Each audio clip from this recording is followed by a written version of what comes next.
আমরা সকলেই জানি দইদের মেলাকে দধিয়া বৈরাগ্যতলা মেলা বলা হয়। এই বৈরাগ্য কেন বলা হয়, এই মেলার সাথে বৈরাগ্যর কি সম্পর্ক আছে, এটাই জানবো এই মন্দিরের প্রধান পুরোহিতের কাছে। আচ্ছা, নমস্কার। নমস্কার। আচ্ছা, বলছি আমাদের এই মন্দিরকে বৈরাগ্যতলা কেন বলা হয়?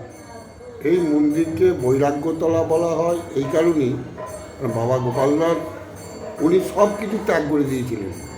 সব কিছু ত্যাগ করে দিয়ে আমাদের এখানে বসেছিলেন এবং উনি এবেলার খাবারের পর এবেলার খাবারটা জুড়লে ওবেলার জন্য চিন্তা করতেন না, ওবেলায় যদি হয়তো খেতেন না হয়তো খেতেন না।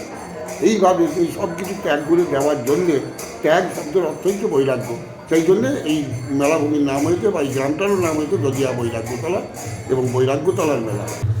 তো আমরা প্রধান পুরোহিতের কাছে জানলাম যে বৈরাগ্যতলা কেন বলা হয়, কারণ বৈরাগ্যর অর্থ হচ্ছে ত্যাগ। সব কিছু ত্যাগ করে বাবা গোপাল দাস দধিয়া বৈরাগ্যতলাতে এসে শেষ জীবন পর্যন্ত দধিয়াতেই কাটিয়েছিলেন এবং এখানে দেহ রেখে ওনার সমাধি এই দইতে বৈরাগ্যতলাতেই পুজো করা হয় এবং সেইখান থেকেই বাবা গোপাল দাসকে সবাই আমরা জানি এবং এই নামেই বাবা গোপাল দাস পরিচিত হয় আমাদের সবার মাঝে।